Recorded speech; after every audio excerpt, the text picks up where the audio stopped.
கரூர் பகுதியில் எத்தனை பேர் வேண்டும் கூட்டத்தில் எத்தனை மக்கள் தொகை அதிகமாங்க? எல்லா கூட்டங்களும் அது மாதிரி அதிகமா இருக்கிற கூட்டங்களும் இருக்கு. ஆனா அதுல ஒரு அந்த அரசியல் ஆளுமைன்றத வேண்டும் கூட்டம் அப்புறந்தே கைப்பற்றிட்டு. துரைமுருகன் எத்தனை ஆண்டு காலமா அந்த கட்சியில் இருக்காரு, தேவா வேலு எத்தனை ஆண்டுகளா கட்சியில் இருக்காங்க. அவங்களுக்கெல்லாம் இல்லாத பெருமையை அதிமுக இருந்து நேத்து வந்த செந்தில் பாலாஜிக்கு முதலமைச்சர் தனிப்பட்ட முறையில வந்து அந்த வார்த்தையை சொல்றாருன்னா,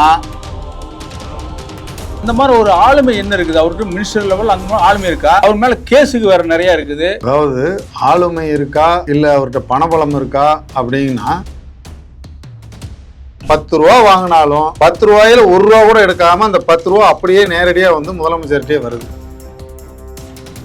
இல்ல லஞ்ச ஒழிப்புக்காரங்களே இவங்க சொன்னாதான் வருவாங்க. யார் சொன்னா? கவர்மெண்ட் சொன்னாதான் வருவாங்க. கவர்மெண்ட்னா யாரு? முதலமைச்சரோ இல்ல அமைச்சரோ சொன்னாதான் வருவாங்க. டிஎம்கே பீரியட்ல தான் இது நடக்குதா? அதிமுக ஆட்சி இதுக்கு நடந்தது அங்க அப்ப நடந்ததா? திமுக பீரியட்ல தான் இது முழுக்க இந்த ஸ்கீமே கொண்டு.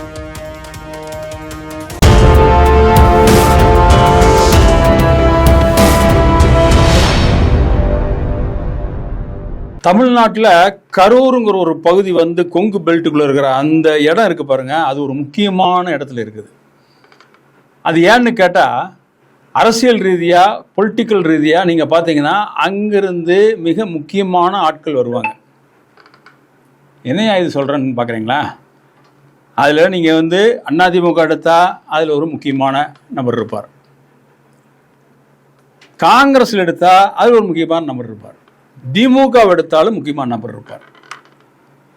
இது வந்து நான் கொங்கு பெல்ட்னு சொல்றது கவுண்டர்கள் அதிகமாக இருக்கிற இடம்.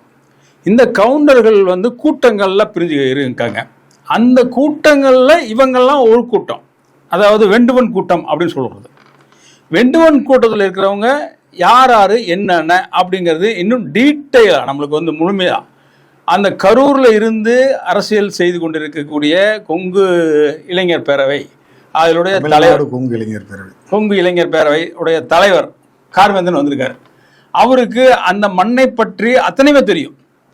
அது என்ன நடக்குது, அவங்க எப்படி அந்த அந்த ஏரியாவில் இருக்கிறவங்க இவ்வளோ உயரத்துக்கு வர்றாங்க, எப்படி எல்லா கட்சியிலும் இருக்காங்க, அதில் இன்னும் ரகசியமான சொல்ல வேண்டியதெல்லாம் நிறையா இருக்குது. அதெல்லாம் தெரிஞ்சுக்குவோம். கார்வேந்தன் வணக்கம். வணக்கம் கார்வேந்தன். இப்போ நான் ஆரம்பத்தில் சொன்ன மாதிரி உங்களோட அந்த சாதி அமைப்பை பற்றி கொஞ்சம் லைட்டாக சொல்லுங்கள். தமிழ்நாடு கொங்கு இளைஞர் பேரவை அப்படிங்கிறது நம்மளுடைய இயக்கம். தமிழ்நாட்டில் இருக்கிற கொங்கு இளைஞர்களுடைய பேரவை தான் இது. இதில் சாதி இயக்கமாகவும் இது வராது, ஏன்னா இதில் எங்கேயுமே சாதி கிடையாது. தமிழ்நாடு கொங்குங்கிறது ரெஜிஸ்ட்ரேஷன் அந்த மண்டலம், அந்த மண்டலத்தினுடைய இளைஞர்களுடைய பேரவை தான் இது. அதனால் இதை சாதி அமைப்பில் கொண்டு வர முடியாது. ஆனாலும் இந்த சமூகங்களை உருவாக்கி தான் இந்த இயக்கத்தை கட்டமைச்சு எல்லாத்தையும் அரவணைச்சு போகணுங்கிறதுக்காக உருவாக்கப்பட்ட இயக்கம் தான் தமிழ்நாடு கொங்கு இளைஞர் பேரவை. இனிதே செஞ்சுக்கிட்டு இருக்கோம். கரூரை பொறுத்தவரைன்னு இல்லை, இந்த சுற்று வட்டார ஈரோடு, நாமக்கல், திருப்பூர், இந்த கொங்கு மண்டலம் இருக்கிற பெல்ட் எல்லாத்துலேயுமே இருக்கிற வேட்பாளர்கள் எல்லாமே கொஞ்சம் அந்த வேலைகளை கரெக்டாக செய்வாங்க. முழுக்க அந்த வேலைன்னா வேலையிலேயே கவனம் செலுத்தி நல்லா பண்ணுவாங்க. கொங்கு மண்டலங்கிறது ஒரு 5 மாவட்டங்கள் இருக்குமா? 12 மாவட்டங்கள் இருக்கு. நீலகிரி வரல கொங்கு மண்டலம் தான். இல்ல கிருஷ்ணகிரி, இந்த நீலகிரி 5 மாவட்டங்கள்ல மிக வலுவாக இருக்க இடம். பாக்கி எல்லாம் வந்து கொஞ்சம் கொஞ்சமா இருக்கிறாங்க அப்படிங்கிறது தெரியும். சரி, சொல்லுங்க. அப்போ தொழில் ரீதியாகவும் சரி, அரசியல் ரீதியாகவும் சரி, அவங்க எடுத்துக்கிட்ட வேலையை அந்த குடும்பத்தில் இருக்கிறாங்கன்னா அந்த குடும்பத்தில் இருக்கிறவங்களே முழுசாக இறங்கி வேலை செய்வாங்க. அதனால் அவங்க கொஞ்சம் சீக்கிரமாக வளர்ச்சி அடைவாங்க. அது கொங்கு மண்டலத்தில் இயல்பாகவே அந்த வேலை செய்கிறது, கடமையை கரெக்டாக செய்கிறது, அந்த விஷயங்களை அவங்க கொஞ்சம் சிறப்பாக செய்வாங்க. அது தொழில் ரீதியாக இருந்தாலும் சரி, அரசியல் ரீதியாக இல்ல மெதுவாக பொதுவாக பார்த்தோம்னா அரசியல் ரீதியாக பார்த்தீங்கன்னா இல்ல கொங்கு பெல்ட் மெயினா பார்த்தோம்னா வந்து விவசாய பூமி தான் அதிகம் இருக்கு. ஆமா, விவசாய இருக்கிறது. ஆனா அதே வந்து அவங்களே வந்து இப்ப தொழில் ரீதியா வந்து தொழிலையும் விவசாயத்துல வெற்றி பெற்றவங்க தான் விவசாயத்தையும் பார்த்துக்கிட்டு தொழிலையும் பார்த்துக்கிட்டு ரெண்டையும் பாக்குறாங்களோ, எதையுமே விடல. இன்னைக்கு தமிழ்நாட்டோட ஷேர் அதிகமா எங்கிருந்து அதிக ரெவென்யூ வருதுன்னு பாத்தீங்கன்னா அந்த கொங்கு பெல்ட் தான் அதிகம் வருது அப்படிங்கிறது. மாப்பனார்களுக்கெல்லாம் நிறைய இடம் இருந்துச்சு, ஆனா அவங்க அதெல்லாம் கொடுத்துட்டு வேலைக்கு போயிட்டாங்க. அதனால அவங்களுக்கு இடங்கள் இல்லை. ஆனா வேளாளர்கள் சொல்ற கொங்கு வேளாளர்கள் விவசாயத்தையும் பார்ப்பாங்க, பிசினஸும் பார்ப்பாங்க. அங்க 10 கோடி ரூபாய்க்கு டர்ன் பண்ணுவான். காலையில 6 மணிக்கு இங்க வீட்டுல சாணி எடுத்து மம்முடி எடுத்து சாணியும் எடுப்பான், மம்முட்டியும் எடுப்பான். மம்முடி எடுப்பான். அந்த மாதிரி எதையுமே எதிர்பார்க்காம அந்த வேலைகளை செய்வாங்க. அதனால உடலும் நல்லா இருக்கு, வளர்ச்சியும் நல்லா இருக்கு, தொழிலும் நல்லா இருக்கு. அதனால விவசாய தொழிலும் நல்லா இருக்கு, பிசினஸும் தொழில் நல்லா இருக்கு, அரசியல் ரீதியாவும் நல்லா இருக்கு. அரசியல் ரீதியா எப்படி நீங்க எல்லாம் அதுக்குள்ள இருக்கிறீங்க? அரசியல் ரீதியா தமிழ்நாட்டிலேயே இல்லாத ஒரு ஒத்துமை கரூர் மாவட்டத்துக்கு இருக்கு. அது எப்படின்னா, நீங்க இப்ப தமிழ்நாட்டில் கொங்கு மண்டலத்துல எத்தனையோ மண்டலங்கள்ல எல்லாமே கொங்கு வேட்பாளர்கள் இருக்காங்க. ஆனா அவங்களுக்கெல்லாம் கிடைக்காத ஒரு அதிசயம் வந்து கரூர்ல இருக்கு. அதான் அது என்ன ஏன்னு கேட்டீங்கன்னா, அங்க இருக்கிற அனைத்து கட்சியிலையும் இருக்கிற மாவட்ட செயலாளர்கள் எல்லாமே கொங்கு வேளாளர்ல ஒரு பிரிவா இருக்கிற வெண்டுவம் கூட்டங்கிற அந்த கூட்டத்தை சேர்ந்தவங்க தான் மாவட்ட செயலாளராகவே இருப்பாங்க. இது கரூருக்கு கிடைச்ச மிகப்பெரிய ஒரு இதுன்னு சொல்லலாம். அதாவது வெண்டுவம் கூட்டத்துல மட்டுமே எப்படி இருக்கீங்க? அவங்க அரசியல்ல வந்து அவங்களுக்கு கொஞ்சம் அதிக ஈடுபாடு அதிகமா இருக்கும். வெண்டுவம் கூட்டத்துக்கு நிறைய கூட்டங்கள் இருக்காங்க, எல்லாருமே கட்சியில் இருக்காங்க. ஆனா இந்த ஆளுமையில மாவட்ட செயலாளரா இருக்கிறது வெண்டுவம் கூட்டத்துக்காரங்க இருப்பாங்க. உதாரணம் பார்த்துக்கிட்டீங்கன்னா, திமுக உடைய மாவட்ட செயலாளர் செந்தில் பாலாஜி. ஐயா, செந்தில் பாலாஜினா விஎஸ்பி, அவரு விஎஸ்பிங்கிறது பெரிய அவரு அங்கிருந்தா வந்தவரா? அந்த வெண்டுவம் கூட்டம் தானா? வெண்டுவம் கூட்டம். ஓகே. அவர் மண்மங்கலம் வெண்டுவம் கூட்டம்பாங்க. அதே மாதிரி அனைத்து இந்திய அண்ணா திராவிட முன்னேற்ற கழகத்துல மாவட்ட செயலராக இருக்காரு. இப்ப அதிமுகல இப்ப கரூர்ல வெற்றி வேட்பாளராக நிக்கிற விஜயபாஸ்கர். அவர் மினிஸ்டர் இருந்தார்ல போனது. ஆமா, போன முன்னாள் அமைச்சர், இப்ப வெற்றி வேட்பாளராக இருக்காரு. அவரும் வந்து வெண்டுவம் கூட்டம் தான். அவர் வந்து ஆரியூர் வெண்டுவம்பாங்க, அவரும் வெண்டுவம் கூட்டம் தான். காங்கிரஸ்லயும் கூட ஒரு அதே மாதிரி காங்கிரஸ்ல இப்ப எம்பியா இருக்கிற ஜோதிமணி, அவங்க வெண்டுவம் கூட்டம் தான். அதே மாதிரி பிஜேபியில இப்போ தமிழ்நாட்டிலேயே ஒரு பேரை உச்சரிச்சு சொல்லிக்கிட்டு இருக்காங்கன்னா அண்ணாமலை, அவரும் வெண்டுவம் கூட்டம் தான். அவரு ஜோதிமணி எல்லாமே அண்ணன் தங்கை தான், ஒரே கூட்டத்தை சேர்ந்தவங்க, அண்ணன் தம்பி, இந்த மாதிரி தான், ஒரே பங்காளி வீடு தான். அதுக்கு அடுத்து அதே மாதிரி மதிமுகல போய் எடுத்து பாத்தீங்கன்னாலும், மதிமுகல இப்ப கரண்ட்ல இருக்கிற ஒரு மாவட்ட செயலாளர் வெண்டுவம் கூட்டம் தான். அதே மாதிரி கம்யூனிஸ்ட் கட்சியில கூட, நான் இந்த இதெல்லாம் கூட இவங்க இருக்காங்கன்னு சொல்லலாம், கம்யூனிஸ்ட் கட்சியில கூட வெண்டுவம் கூட்டத்துக்காரர் தான் மாவட்ட செயலராக இருக்காரு. ஆமா, இன்னும் அதுக்கு இன்னும் கீழே போனீங்கன்னா, விடுதலை சிறுத்தையில இந்த சமூகத்தை சேர்ந்தவங்க அதிகமா இருக்க மாட்டாங்க, இதுவரையில இங்க இல்ல. ஆனா கரூர்ல அந்த கூட்டத்தை சேர்ந்தவரே ஒருத்தர் பொதுச் செயலாளராக இருக்கிறார், விடுதலை சிறுத்தையில கூட இருக்கிறார். அந்த மாதிரி மாவட்ட செயலாளர் அந்த முக்கிய அரசியல் ஆளுமையில அந்த வெண்டுவம் கூட்டத்தை சேர்ந்தவங்க. இல்ல, வெண்டுவம் கூட்டத்துல அப்போ வந்து பாத்தீங்கன்னா ஆளுமை, அரசியல் ஆளுமையில நீங்க வந்து அது கரூர் பகுதியில மட்டும், கரூர் பகுதியில எத்தனை வெண்டுவம் கூட்டத்துல எத்தனை மக்கள் தொகை அதிகமாங்க? இல்ல, எல்லா கூட்டங்களும் அது மாதிரி அதிகமா இருக்கிற கூட்டங்களும் இருக்கு. ஆனா அதுல ஒரு அந்த அரசியல் ஆளுமைன்றத வெண்டுவம் கூட்டம் அப்புறந்தே கைப்பற்றிட்டாங்க. அதேங்கப்பா. அப்போ வந்து வெண்டுவம் கூட்டங்கள்ல அரசியல் ஆளுமைகளோட நீங்க இப்ப அதுல இந்த செந்தில் பாலாஜின்னு சொன்ன உடனே இப்ப முதலமைச்சர் வந்தாருன்னா என்ன சொல்றாரு? துரைமுருகன் எத்தனை ஆண்டு காலமா அந்த கட்சியில் இருக்காரு, ஏவா வேலு எத்தனை ஆண்டுகளா கட்சியில் இருக்காங்க, இவரு நேரு எத்தனை ஆண்டுகளா கட்சியில் இருக்காரு. அவங்களுக்கெல்லாம் இல்லாத பெருமைய தமிழ்நாட்டிலேயே அதிமுக இருந்து நேத்து வந்த செந்தில் பாலாஜிக்கு முதலமைச்சர் தனிப்பட்ட முறையில வந்து அந்த வார்த்தையை சொல்றாருன்னா, செந்தில் பாலாஜி என்ன எப்படிப்பட்ட செந்தில் பாலாஜியே வந்து நீங்க வந்து முதலமைச்சரோட அடிப்படை வரைக்கும் போகக்கூடிய ஒரு பெரிய நபர், ஒரு வேகமான நபர்னா, ஒன் ஆஃப் தி ஒரு முக்கியமான நபர்னா நீங்க வந்து செந்தில் பாலாஜியை சொல்லலாம். ஆமா, கண்டிப்பா. மற்ற அமைச்சர்லாம் அந்த மாதிரி போக முடியாது. சரி, செந்தில் பாலாஜிக்கு ஏன் இப்படி இவ்வளவு ஒரு வந்தது? இப்படி பணம் வகையில் அந்த அளவுக்கு இருக்கா அவர்கிட்ட?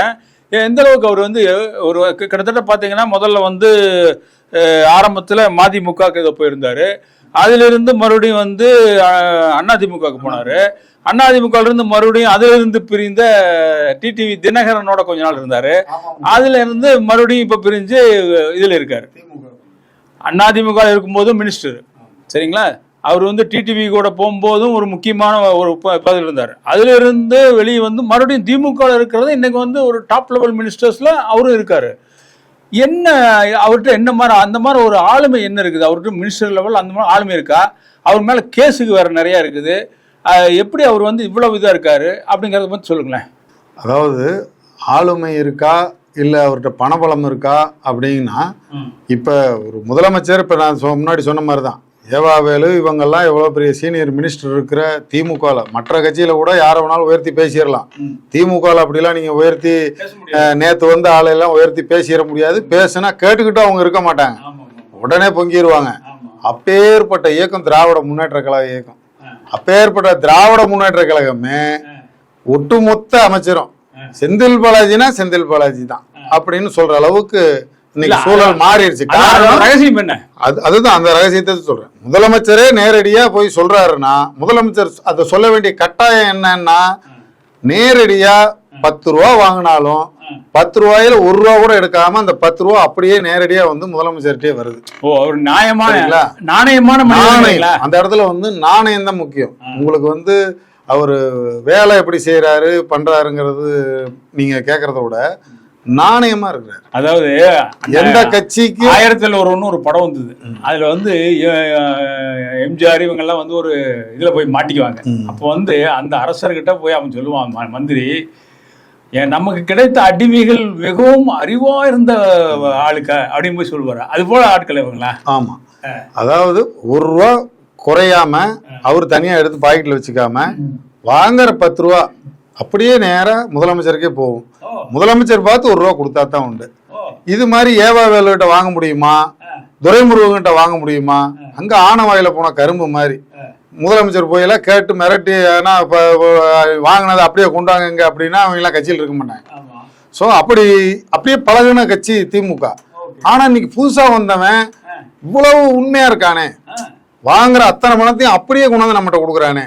அப்ப நீங்க பார்த்து எது கொடுத்தீங்கன்னாலும் நான் வாங்கிக்கிறேன், நான் எதுவும் எடுத்துக்க மாட்டேன். உண்மையான நீங்க கூட இருந்து பார்த்த மாதிரி சொல்றீங்க. இல்ல உண்மைதான்.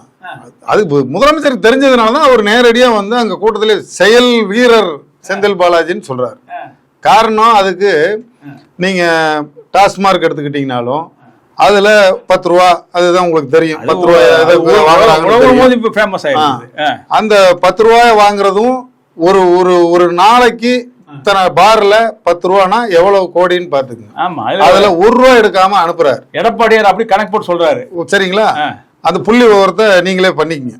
அதை அப்படியே கொண்டே கொடுக்குறாரு. அடுத்தது எடுத்துக்கிட்டீங்கன்னா ஒவ்வொரு விஷயத்துலயும் இருக்கு.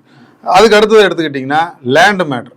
இப்ப லேண்ட்ல ஒருத்தர் அப்ரூவ்டு வாங்கணும் அப்படின்னா, நீங்க இதுக்கு முன்னாடியெல்லாம் வந்து அரசு அதிகாரிகள் 500 ரூபா 1000 ரூபா லஞ்சம் வாங்கிட்டு கையெழுத்து போடுவாங்க. அதுக்குமே லஞ்ச ஒழிப்புத்துறை வந்து ரொம்ப 600 ரூபா கேட்டான்னா லஞ்ச ஒழிப்புக்கு போன் பண்ணிடுவாங்க, வந்து பிடிச்சிருவாங்க. இப்ப அப்படிலாம் இல்ல. லஞ்ச ஒழிப்புக்காரங்களே இவங்க சொன்னாதான் வருவாங்க. யார் சொன்னா? கவர்மெண்ட் சொன்னாதான் வருவாங்க. கவர்மெண்ட்னா யாரு? முதலமைச்சரோ இல்ல அமைச்சரோ சொன்னாதான் வருவாங்க. ஓ, அப்போ வந்து அப்படிங்கும் போது முதலமைச்சர் அமைச்சர்னா முதல்வர் தெரியும், அமைச்சர்னா 15 பேர் இருக்காங்க. அமைச்சர் செந்தில் பாலாஜி இருக்காரு. செந்தில் பாலாஜி சொன்னா நடக்குமாங்க? ஆமா, அங்க இருந்து அவர் கூப்பிட்டு சொல்றாருன்னா அங்க சொல்றதுக்கு தான் அங்க இருந்து ஆணை பிறப்பித்து. இது வந்து கரூருக்குள்ள மட்டுமா அல்லது வேற எங்க எல்லா பக்கம்? இப்ப தமிழ்நாடு முழுவதும் அதை அமல்படுத்திட்டாங்க. ஓ, அப்ப இவர் தமிழ்நாடு முழுவதும் ஒரு ஸ்கீம் நடக்குதுன்னா அந்த ஸ்கீம் தமிழ்நாடு பூரா போயிருச்சு. இன்னைக்கு திமுக வந்து இந்த தேர்தலில் தமிழ்நாட்டை விட்டு அகற்றணும்னு மக்கள் முடிவு பண்றாங்கன்னா இந்த ஸ்கீம் தான் காரணம். காரணம் என்னன்னா, அந்த மாதிரி 500 ரூபா 1000 ரூபா வாங்கிட்டு லஞ்சம் வாங்கிட்டு இருந்த அந்த அதிகாரிகள்லாம், நீங்க அதுக்கெல்லாம் உங்களை வந்து அரசாங்கத்துக்கு வேலை செய்யறதுக்காக அதிகாரியா வைக்கல. எங்களுக்கு பணத்தை லஞ்சம் வாங்கி கொடுக்கறதுக்கு நீங்க ஒரு நபர். ஆமா, நீங்க வாங்கி கொடுங்க, உங்களுக்கு சம்பளம் மாதிரி மாசம் ஆனா இவ்வளவு கொடுத்துறோம் அப்படின்னு பேசிக்கிட்டாங்க. அதனால இப்ப இவங்க வந்து இப்ப நீங்க அப்ரூவ்டுக்கு போய் நீங்க மாவட்ட பதிவாளர்களுக்கு போனீங்கன்னா அவங்க ஒரு ஃபோன் நம்பர் தருவாங்க. அந்த நம்பரை நீங்க எடுத்துக்கிட்டு போய் மதுரையில அந்த துறை அமைச்சர் மூர்த்தியா இருக்காரு இல்லையா, அவங்களுடைய பிஓவுக்கு நம்பருக்கு ஃபோன் பண்ணணும். அங்க போய் ஃபோன் பண்ணீங்கன்னா 145வது தூண்ல நெல்லுங்கம்பாங்க.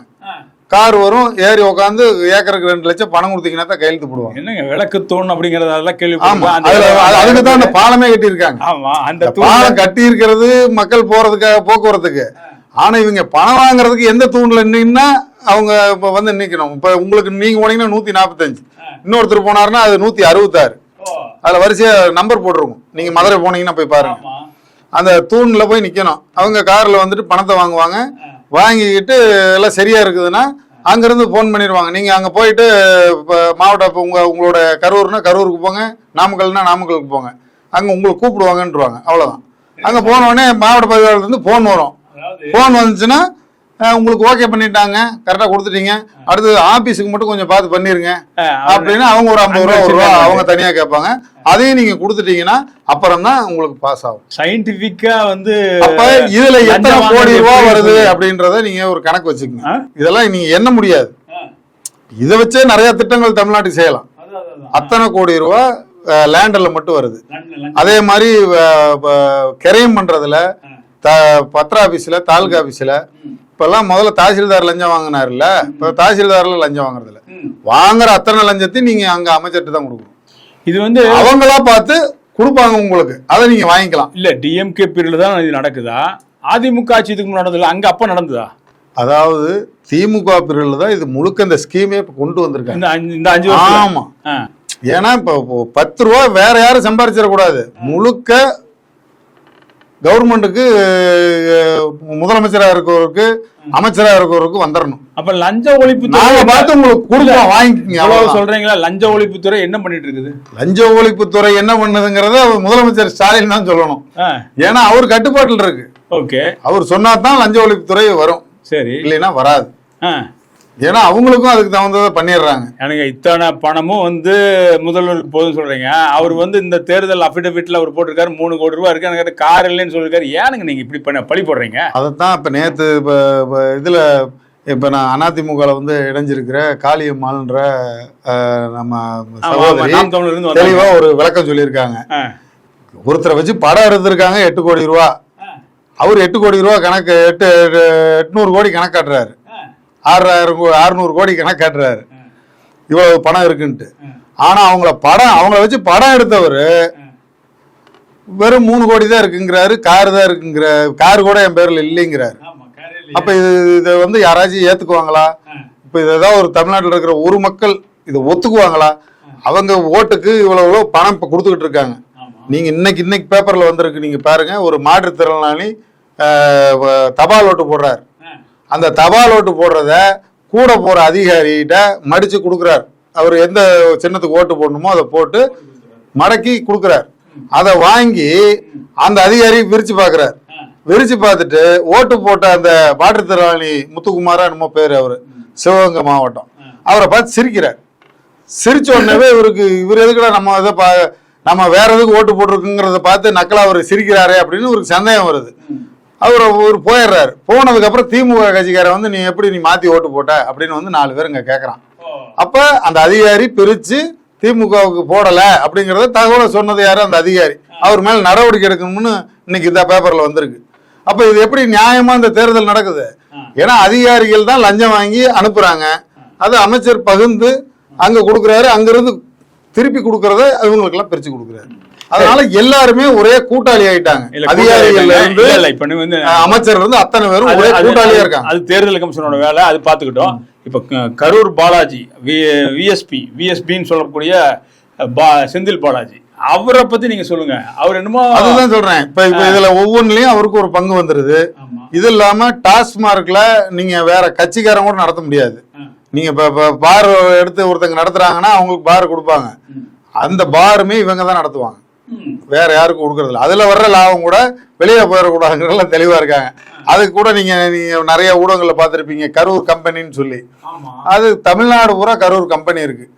அந்த கரூர் கம்பெனி பார்த்து பார் நடத்தணும், அங்க இருந்து பணம் வந்துடணும், பார்ல வேலை செய்யறதுக்கு நீ கூலி வாங்கிக்கலாம், அவ்வளவுதான், அந்த மாதிரி. அப்ப அதுல ஒரு அமௌண்ட் வருது. இப்ப நான் சொன்னது கொஞ்சம் தான் உங்களுக்கு நான் சொல்லியிருக்கேன். இந்த மாதிரி இன்னும் பல விஷயங்கள் இருக்கு. அதுக்கப்புறம் கிரஷரு, கரூர்ல இருக்கிற கிரஷர்கள், அதுக்கு நீங்க ஒரு அப்ரூவ் வேணும்னா இல்ல, ஓரளவு விவசாயம் தாண்டி வந்து பல தொழில்கள் இருக்கு. பல தொழில் இருக்கு. கொசுவலை, பெரிய பெரிய தொழிலதிபர் கொசுவலை அதிகமா போயிட்டு இருக்கு. டெக்ஸ்டைல்ஸ் இருக்கு, பிளஸ் கிரஷர்ஸ் இருக்கு. மொத்த கரூருமே அவரோட சொந்தத்துல இருக்கிற, அவரோட கட்டுப்பாட்டுல தான். நீங்க அதுக்குன்னு ஆள் போட்டிருப்பாரு. ஒவ்வொன்றுக்கும் ஒவ்வொரு கம்பெனி வச்சிருக்காரு. இதுக்கு டாஸ்மார்க்கு கரூர் கம்பெனி இருக்கு. அதே மாதிரி ஒவ்வொரு விஷயத்துக்கும் ஒவ்வொரு கம்பெனி இருக்கு. ஆனா அங்க அவரை போய் நீங்க பாக்க, இவர் இல்லாதப்ப கூட அவங்கள போய் பார்த்தாதான் நடக்கும். அவங்களோட சொந்தக்காரன்னு சொல்லக்கூடிய அண்ணாமலை வந்து சில கூட்டங்கள்ல கரூர் பாலாஜியை பத்தி கண்டபடி பேசிட்டு இருக்காரு. ஆமா. சொந்தம் தானே அவங்களுக்கு. அது எல்லாருமே சொந்தம் தான், நானும் சொந்தம் தான். மாதிரி அங்க இருக்கிற அதான் சொன்னேனே, வெட்டுவம் கூட்டத்தில் இருக்க எல்லாருமே அண்ணன் தம்பி தான். அவங்க அண்ணன் தங்கச்சிக்கு தான் வேட்பாளராகவே எல்லா கட்சியிலையும் நிற்கிறாங்க. ஆனாலும் அந்தந்த கட்சியோடைய கொள்கை கோட்பாடுன்னு இருக்கு. அந்தந்த கட்சிக்கு அந்தந்த கொள்கைப்படி அவங்கவுங்க அதுக்கான குற்றச்சாட்டு வைப்பாங்க. இப்போ அண்ணாமலைங்கிறது அவர் ஒரு தமிழ்நாடு முழுக்க தெரியும். அவர் ஸ்ட்ரெயிட் அண்ட் ஃபார்வேர்டு ஒன்று. இப்போ இன்னைக்கு அவர்னால தான் இவர் இப்போ ஏற்கனவே உள்ளே போயிட்டு வெளியே வந்திருக்கிறாரு. சொன்னதை செய்கிறவர் அவர். ஸோ அந்த மாதிரி சூழலில் இருக்கிறவர் அவருடைய கட்சியுடைய கொள்கைப்படி தவறு செஞ்சால் அதுக்கான இதெல்லாம் வெளியே கொண்டாந்து சொல்லிடுறாரு. இன்னும் இப்போ நேற்று கூட அதுக்கான விளக்கம். ஜோதிமணி பார்த்தீங்கன்னா அவங்க காங்கிரஸ், ஆனால் செந்தில் பாலாஜி பாலாஜிக்குமே ஆகாது. ஜோதிமணி நின்று அழுதாங்களே அவங்க போய் செந்தில் பாலாஜியை பார்த்துட்டு என்னடா இப்படி ஆகிப்போச்சு அப்படின்னு சொல்லி சிறையில இருந்து வெளியே வந்தோன்னே போய் நின்று பார்த்துட்டு அழுதாங்களே அவங்கள பார்த்து. அது அண்ணன் தங்கச்சிங்கிற பாசத்தில் கூட அழுதுருக்கலாம். ஆனால் கட்சி பாசத்தில் அழுக மாட்டாங்க. ஏன்னா ஜோதிமணியை ஜெயிக்க வச்சதே செந்தில் பாலாஜி தான். இல்லைன்னா ஜோதிமணிங்கிற ஒரு ஆள் அங்க இல்ல. எப்படி சொல்றீங்க? அதுக்கு முன்னாடியே செந்தில் பாலாஜிக்கு முன்னாடியே அவர் ராகுல் காந்தி கிட்ட சொல்லி சீட்டு வாங்கி எம்பி ஆனவங்க. அவங்க சீட்டு வாங்கினது ஜோதிமணியா இருக்கலாம் ராகுல் காந்தி கிட்ட. ஆனா கரூர் மாவட்டத்தில் ஜெயிக்க வச்சது யார்? அது செந்தில் பாலாஜி தான் ஜெயிக்க வச்ச. செந்தில் பாலாஜி என்ன பண்ணிருப்பான்னு நினைக்கிறீங்க? இல்லைன்னா ஜோதிமணினால 4 தெருவு கவுன்சிலர் ஓட்டு கூட போய் வாக்கு சேர்க்க முடியாது. ஏன்னா அங்க காங்கிரஸ் கட்சியே இல்லை. திமுகவுடைய ஒரு இது செந்தில் பாலாஜியோட ஆளுமை பணம் செலவு பண்ணதுனால அவங்க எம்பி ஆனாங்க. அதுதான் உண்மை. எம்பி ஆன உடனேவே அவங்க 2 பேத்துக்கும் மோதல் வந்து கலெக்டர் ஆஃபீஸில் போய் செந்தில் பாலாஜி பற்றி புகார் சொல்றதும் செந்தில் பாலாஜி பற்றி விமர்சனம் பண்ணதும் 100 வீடியோவில் இருக்கு. உங்களுக்கு எடுத்து காட்டுறேன் பாருங்க. அதனால அவங்களுக்கு என்னைக்குமே 7ஆம் பொருத்தம் தான். அது இப்போ கூட செல்வ பெருந்தகை திமுக கிட்ட அடகு வச்சுட்டாரு காங்கிரஸ்ன்னு ஜோதிமணி தான் சொன்னாங்க. அப்போ அவங்க கூட்டணியில் இருக்காங்கிறீங்க, தங்கச்சி போய் அழுதாங்கன்றீங்க. இதை மக்கள் எப்படி நம்புவாங்க? நீங்களே சொல்லுங்க. இல்லை, அண்ணன் தங்கச்சிங்கிற அந்த ஒரே ஊரு ஒரே கூட்டம் அண்ணன் தங்கச்சி முறையில் அண்ணன் தங்கச்சி முறையில் வர்றாங்க. இப்படி இருக்கிற இடத்துல அவங்களுக்குள்ளார ஆரம்பத்தில் ரொம்ப க்ளோஸா இருந்தாங்க. இப்போ பிரிஞ்சுட்டாங்கன்னு சொல்றீங்களா? இல்ல மறுபடியும் சேர்ந்துக்குவாங்களா? அவங்களுக்குள்ள எப்பவுமே ஒரு பனி போர் நடந்துகிட்டே இருக்கும். எப்ப இவனை காலி பண்ணலான்னு அவங்க பார்ப்பாங்க, அவங்க எப்ப இவ காலி பண்ணலாம் அப்படின்னு பார்ப்பாங்க. அப்படிங்கிற அந்த மனநிலையோட ஆனா புன்னகையோட பேசுவாங்க. இதுதான் அரசியல். அரசியல்ல நண்பனும் இல்லை எதிரியும் இல்லை. எதுக்கால பார்த்த உடனே தோல் மேல கை அப்படியே உடனே பேசிடுவாங்க. வேற வழியே இல்லை. இந்த தேர்தல் போட்டாங்க, வேட்பாளர் போட்டாங்க, இவ்வளவுதான், இதுக்கு பண்ணி தான் ஆகணும் தலைமையில வந்துருச்சுன்னா வேற வழி இல்லை, இனிமேல் உடனே போய் அப்படி பேசுவாங்க. அது அந்த சூழல் போயிடுவாங்க. அது அந்த மாதிரி தான் இந்த இவங்களை பொறுத்தவரை இருப்பாங்க. மற்றபடி இப்போ களத்தில் கரூரில் அனைத்து இந்திய அண்ணா திராவிட முன்னேற்ற கழகம் மிக வேகமாக வெற்றி பாதையில் போயிட்டு இருக்கு. அது இல்லாம இங்க பரிசு பொருட்கள் இல்ல. அது இல்லாம இன்னொன்னு கேட்கணும்னு நினைச்சேன். சொல்லுங்க. செந்தில் பாலாஜி இவ்வளவு செல்வாக்கு மிக்க செந்தில் பாலாஜி கரூர் நிற்காம ஏன் கோவை தெற்குல நிக்கிறாரு? இப்போ இப்போ இந்த 5 ஆண்டுகள்ல அவங்க வசூல் பண்ண பணம் அவ்வளோ பணம் வசூல் பண்ணியிருக்கிறாங்க. இப்போ அந்த பணம் இருந்தாலே போதும் நம்ம வெற்றி பெற்றுடலாங்கிற முடிவுக்கு வந்துட்டாங்க. கரூர் மாவட்டத்தில் நீங்கள் இப்போ அனைத்து இந்திய அண்ணா திராவிட முன்னேற்ற கழக வேட்பாளராக இப்போ நிற்கிற முன்னாள் அமைச்சர் விஜயபாஸ்கர் அத்தனை ஊடகத்தையும் கூப்பிட்டு அத்தனை எஸ்பி ஆஃபீஸுக்கு அலுவலகத்துக்கும் போய் புகார் கொடுத்துருக்கிறார். பட்டி அடைக்கப்பட்டு, அதாவது ஆடை எங்கள் ஊர்லலாம் அரவக்குறிச்சி சைடில் அரவக்குறிச்சி தொகுதியில் ஆட்டை தான் பட்டியல் அடைப்பாங்க. அந்த மாதிரி இங்கே மக்களை பட்டியல் அடைச்சிக்கிட்டு இருக்காங்க. அதாவது இத்தனாம் தேதியிலிருந்து இத்தனாம் தேதி எலெக்ஷன் 23ஆம் தேதி வரல ஒரு அட்டெண்டன்ஸே எடுத்துக்கிட்டு இருக்காங்க. ஊருக்குள்ள 50-100 பேர் இருக்காங்கன்னா அந்த 100 பேரும் வந்துடணும். 100 பேரும் அந்த பட்டியல உட்காந்துடணும். இல்ல பட்டினா மண்டபமா அல்லது வேற இல்ல, அப்படியே தகர சீட்டை சுத்தியும் போட்டு மேல தகரத்தை போட்டு கீத்தை போட்டு உள்ளுக்குள்ள நிறவி பாய் விரிச்சு வச்சிருவாங்க. வெயில் காலத்துல எப்படிங்க அப்படி இருக்க முடியும்? 300 ரூபா காசு கிடைக்குது இல்லைங்க, ஒரு ஆளுக்கு 300 ரூபா காசு. அதை 100 நாள் வேலை திட்டத்துக்கு எப்படி குறிப்பாங்களோ அது மாதிரி ஒரு ஆள் நோட்டை எடுத்துட்டு வந்துடுது. ஊருக்கு வந்துட்டு காளியம்மாள் 300, ராமாயி 300, பாவாயி 300, சாயந்தரம் கொடுத்துட்றாங்க அப்படின்னு காலையில லிஸ்ட் எடுத்துருவாங்க. இந்த லிஸ்ட் படி வேற எந்த கட்சியில கூப்பிட்டாலும் போகக்கூடாது. அவங்களுடைய குறிப்பு என்னன்னா வேற எந்த கட்சியில கூப்பிட்டாலும் போகக்கூடாது. அப்ப அவங்க கட்சி கும்பல் காட்ட முடியாது இல்லையா? அப்ப இவங்க மட்டும்தான் கும்பல் வச்சிருக்காங்கிற ஒரு மாய தோற்றத்தை உருவாக்குறதுக்கு இந்த பட்டின்னு சொல்ற அங்கங்க இந்த குடோனை போட்டு வச்சிருக்காங்க. அதுல அந்தந்த தெருவில் இருக்கிறவங்க காலையில போய் அங்கே உட்காந்துருக்கணும். காலையில டீ சாப்பிடு, மதியானம் சாப்பாடு சாப்பிடு, மறுபடியும் சாயங்காலம் ஸ்நாக்ஸ் சாப்பிடு, மறுபடியும் நைட்டு வீட்டுக்கு போயிரு. இல்ல இப்போ இந்த செய்தி வந்து நம்ம ஊடகத்துல கொண்டாட போயிட்டு இருக்காங்க. ஒரு நிமிஷம், ஊடகத்துல கொண்டாட போறோம். இந்த ஊடகத்து செய்தி வந்து தேர்தல் கமிஷனுக்கு போச்சுன்னா தேர்தல் கமிஷன் உங்ககிட்ட விசாரணை பண்ணா அதுக்கு நடவடிக்கை எடுக்க சொல்லி போட்டோ எடுத்து வீடியோவோட கொண்டு போய் கொடுத்தாச்சு. அதவே நடவடிக்கை எடுக்கல. அதான் தேர்தல் கமிஷன் என்ன செய்யுதுன்னு தெரியலன்னு நாங்களே தேய்ச்சி போய் நிக்கிறோம். அப்ப நேரடியா நீங்க இப்போ ஏதாவது கேட்டாலும் கூட அந்த மாதிரி கொடுக்க ரெடியா இருக்கீங்க. ஆமா, காமிக்க ரெடியா இருக்கீங்க. காமிக்கிறதுக்கு என்ன, இது வந்து சொந்த ஊர்லயே முன்னாடி நீங்க போனோடனே போட்டோ எடுத்து போடுறேன், அதை எடுத்து பண்ணாமே போடுங்க. முன்னாடி செட் அடிச்சு ஒரு கிணத்துக்கே சுத்தியும் கம்பி வச்சு ஒரு இதை போட்டு வச்சிருக்காங்க. எங்க ஊருக்குள்ளேயே, எங்க கிராமத்துல கரூர்ல ஒவ்வொரு தெருவுக்கு போட்டு வச்சிருக்காங்க. அது எல்லாமே விஜயபாஸ்கர் அவங்க கம்ப்ளைண்டா புகாரா கொடுத்துருக்காரு. அந்த புகாரில் கொடுத்ததுக்கப்புறம் ஒரு 4 இடத்துல இருக்கிற பேனர் மட்டும் எடுத்தாங்க. இன்னும் மற்றது அப்படியே நடந்துக்கிட்டு தான் இருக்கு. அவங்களோட எண்ணம் இந்த தேர்தலில் ஒன்று ரவுடிசம், மிரட்டுறது, அப்படி இல்லைன்னா பணம். 10,000 தயாரா இருக்காங்க. கரூர்ல நிக்கிறது வந்து செந்தில் பாலாஜியோட தம்பி தானே? இல்லை, அவரு இதுக்கு முன்னாடி இருந்து செந்தில் பாலாஜி அவர்களுக்கு வந்து இந்த தேர்தல்னா பட்டுவாடா பண்றதுக்கு பணம் யார் யாருக்கு எவ்வளோ கொடுக்கணுங்கிற பட்டுவாடா பண்ற ஒரு இதை வந்து தியாகராஜன் ஒருத்தர் வச்சிருந்தார். அவரை தான் இப்ப ஒரு வேட்பாளராக நிறுத்தியிருக்காரு. திமுக சார்பில் அவர் தான் நிற்கிறாரு. ஆரம்ப காலத்திலிருந்து செந்தில் பாலாஜிக்கு துணையா எங்கெங்க யார் யாருக்கு பணம் கொடுக்கணுமோ அவர் மூலியமா தான் பணம் போகும். அவர் தான் பணம் பட்டுவாடா பண்ணுவார். அப்படி பட்டுவாடா பண்ணிக்கிட்டு இருந்த அந்த தியாகராஜன்கிற பெரியவரை தான் போட்டிருக்காங்க. அசோக் வந்து செந்தில் பாலாஜி இல்லாத குறைய அவரு பிரச்சாரத்துக்கு கூட தியாகராஜனுக்கு வேட்பாளருக்கு கூட போயிட்டு இருக்காரு. ஒரு கால தியாகராஜனுடைய மனு நிராகரிக்கப்பட்டிருந்தால் அசோக் அவர்கள் வேட்பாளர் ஆயிருப்பார். ஏன்னா அவரு தான் அடிஷனல் வேட்பாளராக போட்டிருந்தாங்க. ஆமா, அது உண்மை. அதனால அவர் அந்த வாக்கு சேகரிக்கிறாங்க. இன்னொன்று அவங்ககிட்ட இப்போ நான் சொன்ன வகையிலெல்லாம் வந்த பணங்கள் நிறைய குமிஞ்சு கிடக்கு. அதனால இங்கே பணம் கொடுத்தா போதும், அதான் ஊருக்கு பட்டி போட்டு அடைச்சிடுறாங்க. ஸோ எந்த கட்சிக்கு பிரச்சாரத்துக்கும் யாரும் கூப்பிடவும் முடியாது, போகவும் மாட்டாங்க. அப்போ அந்த கட்சி இவங்க கொடுக்குற அளவுக்கு பணம் கொடுக்க முடியாது. 10,000 வரை கொடுக்கறதுக்கு தயாராக இருக்காங்க. அங்க இருக்கக்கூடிய ஓட்டர்ஸுக்கு கொடுக்கறதுக்கு ரெடியா இருக்காங்க. ஆளுக்கா இல்ல ஒரு வீட்டுக்கா? ஒரு ஓட்டுக்கு அவ்வளவு கொடுக்கறதுக்கு தயாரா இருக்காங்க. எதிரணியில் இப்ப நீங்க 5,000 கொடுத்தீங்கன்னா 6,000 அவங்க கொடுப்பாங்க. இப்படி நம்ம வந்து ஏலத்தை ஏத்திட்டு போலாம். ஆனா அங்க கொடுக்குற அளவுக்கு இல்லை. அதனால இவங்க நம்ம மொத்தமா இப்படின்னு கொடுத்துட்டாலே அதுக்கு தானே போடுவாங்க அப்படின்னு மக்களை அப்படி ஒரு மோசமான நிலையில் நினைச்சு அந்த பணத்தில் ஜெயிச்சிடலாங்கிற இதில் தான் கரூர் மாவட்டம் பூரா இது பண்ணுறாங்க. இப்போ மீதி பணத்தை எங்கே இறக்கிறது, ஒரே மாவட்டத்தில் மட்டும் வந்தால் கம்மியான வருமானம் வருதுன்னு இப்போ கோவை தெற்கு போயிட்டோம்னா நான் அங்கே பார்த்துக்கிறேன், நீங்கள் இங்கே பாருங்க அப்படிங்கிற லெவலில் இப்போ அவர் கோவை தெற்குக்கு போயிருக்காரு. அங்கேயும் அதே மாதிரி பணம் விளாசி எடுத்துக்கிட்டு இருக்காங்க. இன்னும் தேர்தல் வரும்போது பட்டு புடவை, இப்போ ஏற்கனவே குண்டா ஆண்டாலாம் கொடுத்துட்டாங்க. குண்டா ஆண்டாலாம் தேர்தல் அறிவிக்கிறதுக்கு முன்னாடியே வந்துருச்சு, டிஸ்ட்ரிபியூட் பண்ணிட்டாங்க. இப்போ அடுத்தது பட்டு புடவை டிஸ்ட்ரிபியூட் பண்ண வேண்டியது இருக்குது. அடுத்தது பணம் இப்போ இந்த தபால் ஓட்டுக்கு பணம் போயிடுச்சு.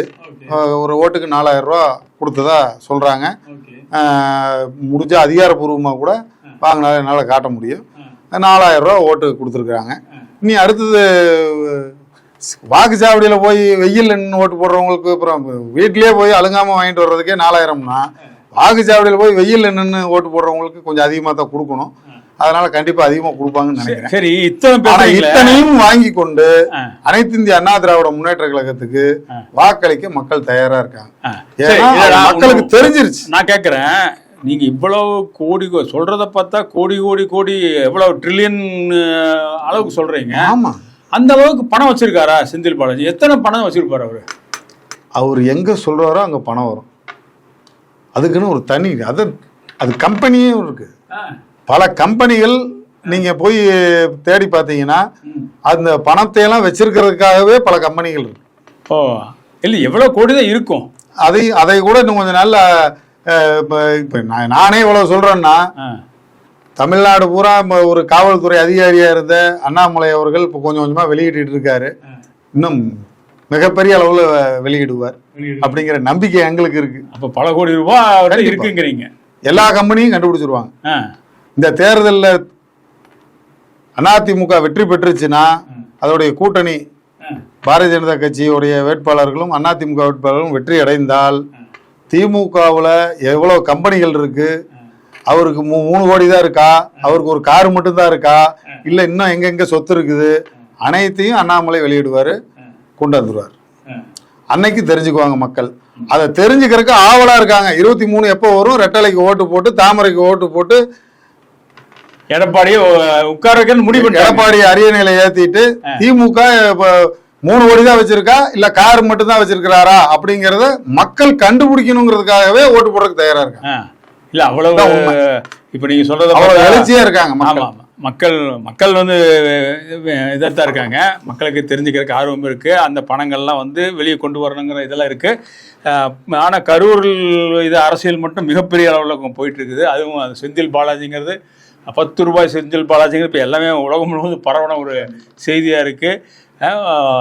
இந்த மாதிரி இருக்கும் பொழுது இதில் வந்து நிறைய விஷயங்கள் வந்து இன்றைக்கி வந்து கரூர் சுற்றி நடக்கக்கூடிய அந்த விஷயங்கள நிறைய விஷயங்கள் நம்ம இன்றைக்கி இது பண்ணோம். இந்த இதில் அரசியல் ரீதியாக எப்படி பயணிக்கிறாங்க, என்னென்ன பண்ணுறாங்க, ஏன் கரூர் வந்து அவ்வளோ ஸ்ட்ராங்காக இருக்குது. ஒரு காலத்தில் வந்து தஞ்சாவூர் நல்லா ஸ்ட்ராங்காக இருந்தது. அரசியல்வாதிகள் முக்கியமான ஆளுகள் முழுவதும் பார்த்தீங்கன்னா தஞ்சாவூர்னு வந்திருக்காங்க.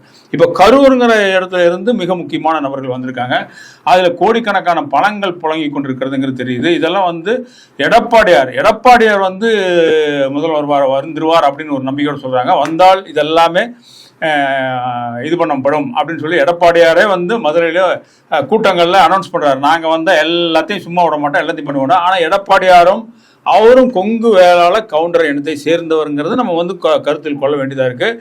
அவர் அதை தாண்டி மக்களுக்கான ஒரு நல்ல செய்தியாக இதெல்லாம் வந்து அவர் வெற்றி பெற்று வந்தாருன்னா செய்வாரா அப்படிங்கிறது நம்ம பொறுத்திருந்து பார்ப்போம். நன்றி, வணக்கம். நன்றி.